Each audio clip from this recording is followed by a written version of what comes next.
اللہ الرحمن الرحیم۔ امیر تبلیغ اسلامی کی مایہ ناز تحریر غوث پاک کا گھرانہ سے چھٹا درس۔ اس صالح نوجوان کے پاکیزہ کردار اور تقوی و پرہیزگاری پر لاکھوں سلام ہوں کہ جب وہ حجرہ عروسی میں داخل ہوا اور وہاں اپاہج لڑکی کی بجائے صحیح و سلامت اعضاء والی حسین و جمیل خاتون کو دیکھا تو گھبرا کر باہر نکل آیا کہ میں یہ کہاں آ گیا؟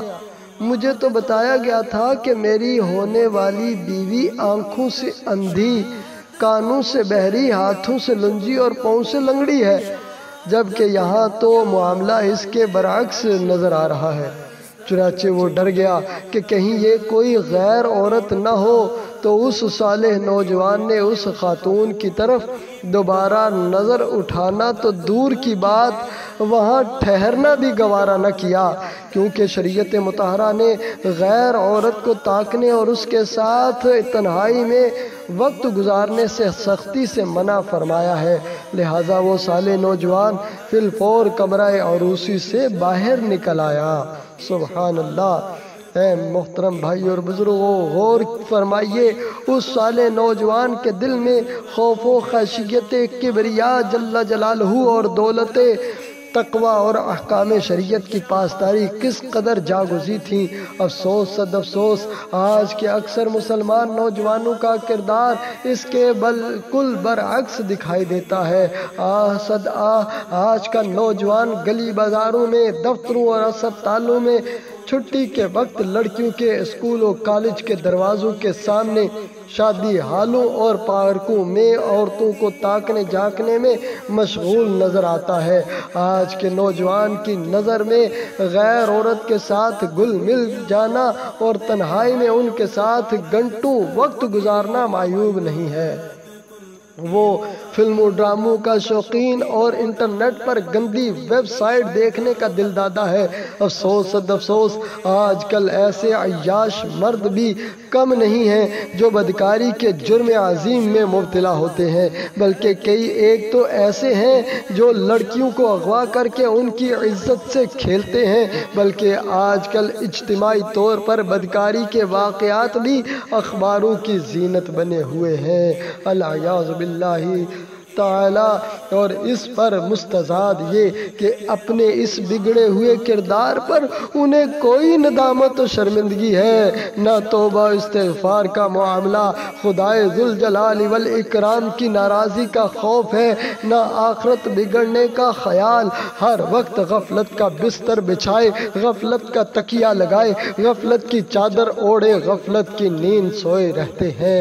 امام اہل سنت مجدد دین و ملت اعلیٰ حضرت امام احمد رضا خان محدث بریلوی رحمۃ اللہ علیہ یوں ارشاد فرماتے ہیں: دل لحظ میں کھونا تجھے، شب صبحوں تک سونا تجھے، شرم نبی خوف خدا یہ بھی نہیں وہ بھی نہیں۔ خدا را اپنی اس چند روزہ فانی زندگی کو اللہ و رسول کی نافرمانی والے کاموں اور لہو و لعب میں برباد مت کیجیے۔ خواب غفلت سے بیدار ہو جائیے۔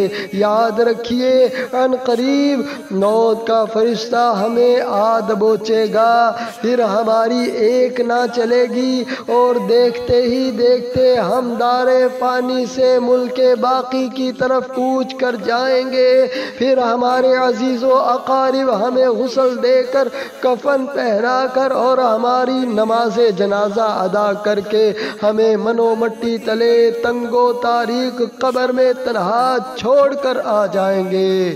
اگر خدائے رحیم و رحمان نے ہم پر اپنی مہربانی فرمائی تو اس کی رحمت سے ہماری قبر وسیع اور روشن اور جنت کا باغ بن جائے گی، اور یوں ہماری برزخی زندگی راحت و آرام میں بسر ہوگی۔ اور اگر ہماری غفلتوں، بے حیائیوں اور بدعمالیوں کے سبب خدائے ذوالجلال والاکرام ہم پر ناراض ہو گیا اور اس کا فضل و کرم ہمارے شامل حال نہ ہوا تو ہماری قبر و دوزخ کا گڑھا بن جائے گی، اور اگر ایسا ہو گیا تو قبر میں ہمیں ایک پل بھی چین نصیب نہیں ہوگا۔ خدا را ہوش کے ناخن لیجئے، اپنے ہی ہاتھوں اپنی آخرت کو برباد مت کیجئے، غفلت کی نیند سے بیدار ہو جائیے، بری صحبت اور آوارہ دوستوں سے جان چھڑائیے، اللہ اور رسول کی نافرمانیوں سے باز آ جائیے، اور اب تک جو نافرمانیاں کی ہیں اس پر صدق دل سے توبہ استغفار کیجئے اور آئندہ ایک اچھا مسلمان بن کر زندگی گزاریے۔ بندگی حق کی کرو دن رات نفع زندگی، بندگی ہے بندگی سے بندگی سے بندگی، آج کچھ کر لو عبادت ورنہ کل روز قیام، سامنے حق کے تمہیں ہوگی خجالت لا کلام، پرسش اعمال خالق جس گھڑی فرمائے گا، ملک و دولت جاہ و حشمت کچھ نہ وہاں کام آئے گا، منزل مقصود پر ہم کس طرح پہنچیں گے، حد سے افزوں اپنے سر پر ہو گیا بار گناہ، جائے عبرت ہے یہ دنیا کچھ نہیں جائے غرور، ہے یہ نادانی کہ ایسی زیست پر آئے غرور، دین و دنیا کا بھلا چاہے اگر علمی تو اب کر خدا کی اور محمد کی اطاعت روز و شب، عز و جل و صلی اللہ علیہ وآلہ وسلم، وما علینا الا البلاغ۔